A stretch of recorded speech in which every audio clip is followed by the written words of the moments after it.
Hi, I'm Georgie Linton-Smart and I'm one of the student recruitment officers here at the University of Birmingham. In today's video, I'm going to be talking you through student finance. Now, it's really important to note before we get started that the information I'm giving you in this video is correct as of January 2021 and is aimed at students looking to go to university this September. However, if you are looking at going to university beyond that, this information I give you today will still be relevant. It's just that some of the facts and figures might change about what you will be eligible for. So there are two main costs when you're looking at going to university. You have your tuition fees and your maintenance costs. Your tuition fees covers your tuition and your studying. And currently that is £9,250. Some universities might charge a little bit less if you're thinking of studying part-time. And then you have your maintenance costs, which covers your accommodation, travel, food, course materials, extracurricular activities, and social life. And we're going to break these two loans down a little bit for you. So your tuition fee loan is a loan, so therefore it is repayable. It does cover all your tuition. And it is not means tested, so it is available to everybody that is eligible for student finance, that £9,250. Nothing is paid up front, so you don't have to pay a deposit or have that money beforehand or anything like that. It is paid directly to the university from the student loans company, so you never see that £9,250. However, it is not compulsory though, so you don't have to borrow the full amount if you don't want to. You can pay some of that money yourself. You then have your maintenance loan. Again, it is a loan, so you do have to repay it.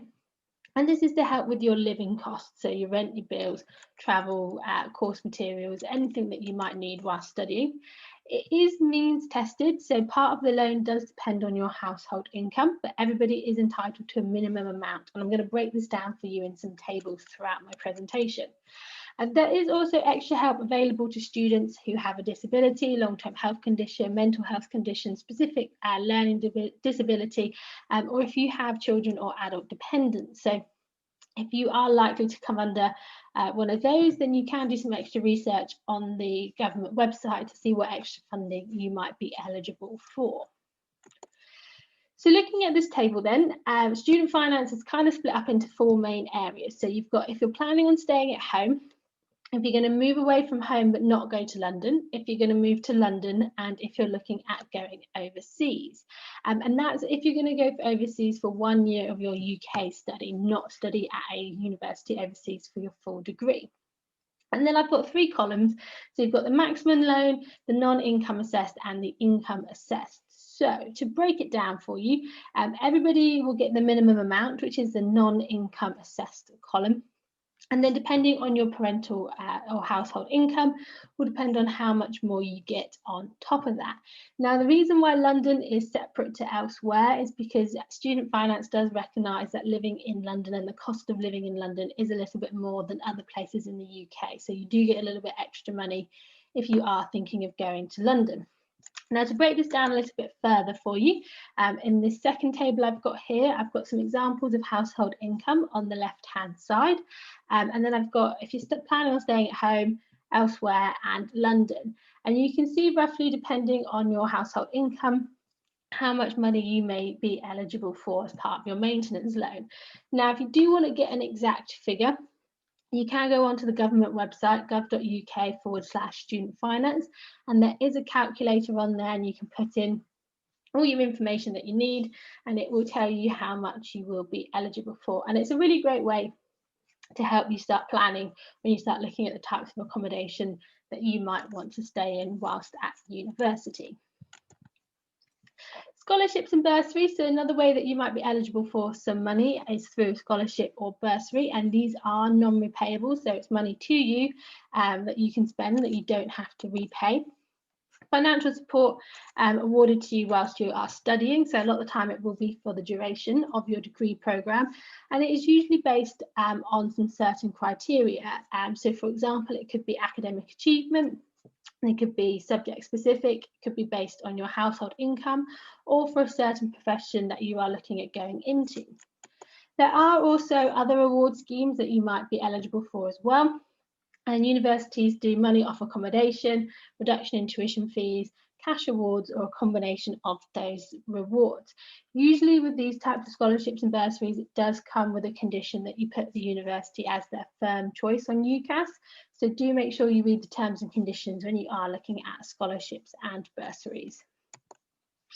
So we do have a scholarship available at the University of Birmingham. It is our Chamberlain Award.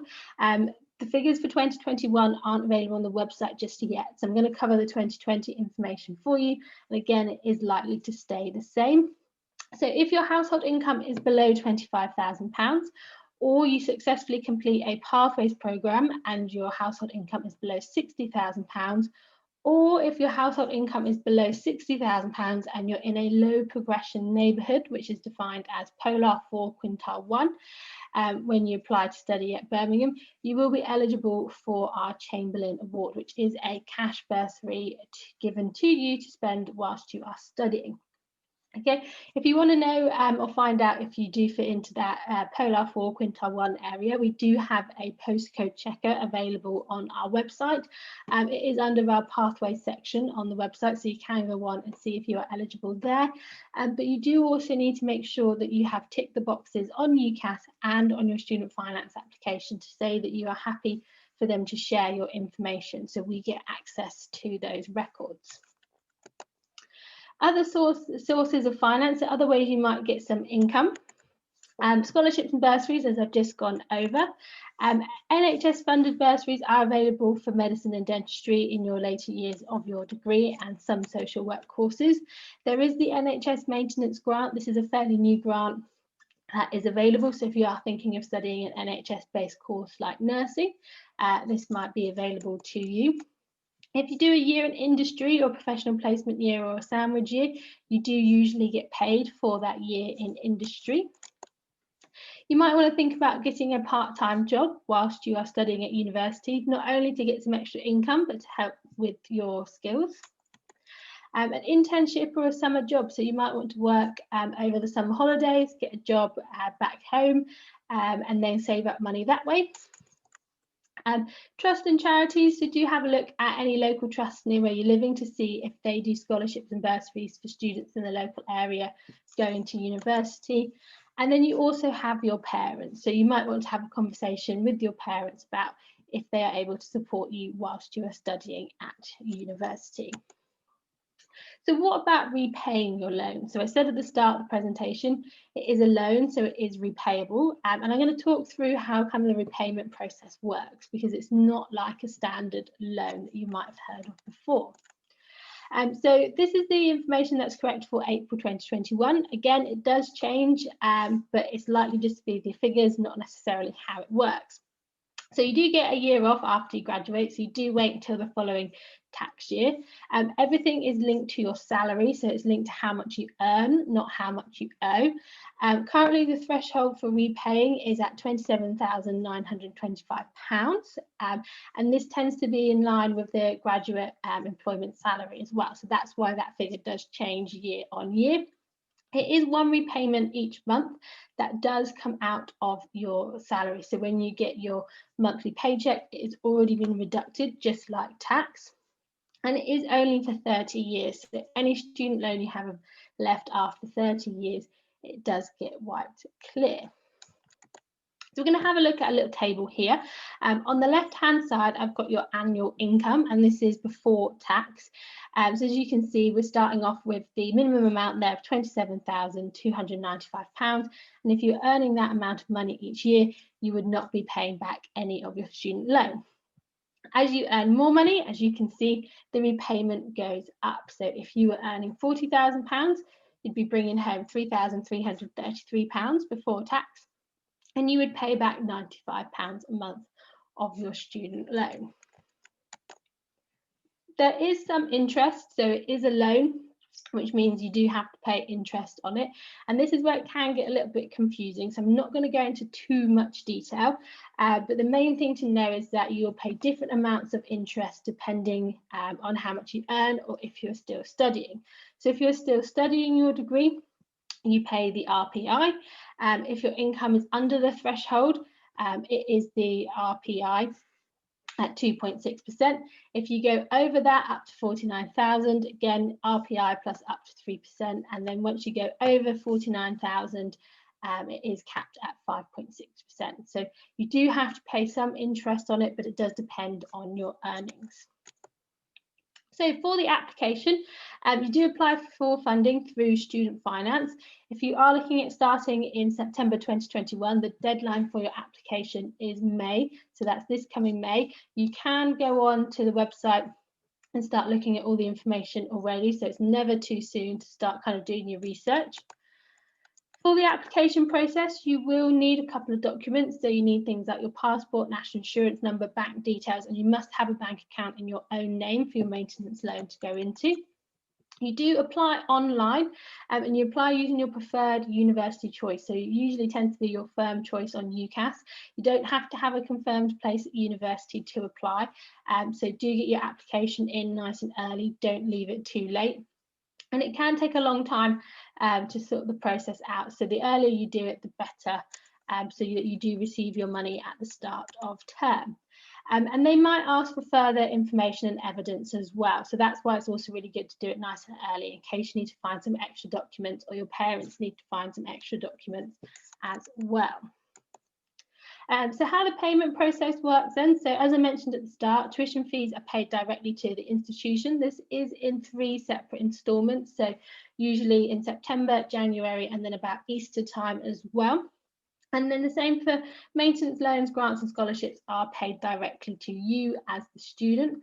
Again, maintenance loans paid in 3 instalments, welcome week, January, and usually about Easter time. And that's done automatically when you kind of enroll, so when you scan your barcode on your first day. The payment process for bursaries and scholarships will be different for different universities. Some give them to you at the start of term, some wait until after the Christmas holidays, some wait till after your first year. It really does depend, so you have to kind of research that and see when you'll get it for each individual university. If you do want to have any more information about anything I have mentioned in this talk today, the best place to go is to the government website /student finance, and that's where they have all the information that you'll need. They have the finance calculator, they tell you what documents you will need for your application. And it's a really good way to kind of get all the information for you. So a few points to remember from this talk. It is important to make the right university, college and course choice. So do make sure you do your research into where you're studying. Tuition fee loans are available to all eligible students. So don't think that you're not entitled to that £9,250. Future repayments are linked to your income, not what you owe. So it doesn't matter how much you borrow. It all depends on your salary when you graduate as to how much you pay back. Do research all finance available. So do have a look at bursaries and scholarships that universities offer. You might find one that you're actually eligible for without even realising, but you might have to apply. So make sure you have a look so you don't miss out. They're not all automatic scholarships. Make sure you apply online and on time. So there's no need to wait for a confirmed place. You apply as if you're going to your first choice university or UCAS, and you can change that on results day if it changes and still get your finance in time. Check all details are correct before submitting your application. So do make sure everything's spelled correctly, your bank details are correct, so that you don't have any problems down the line.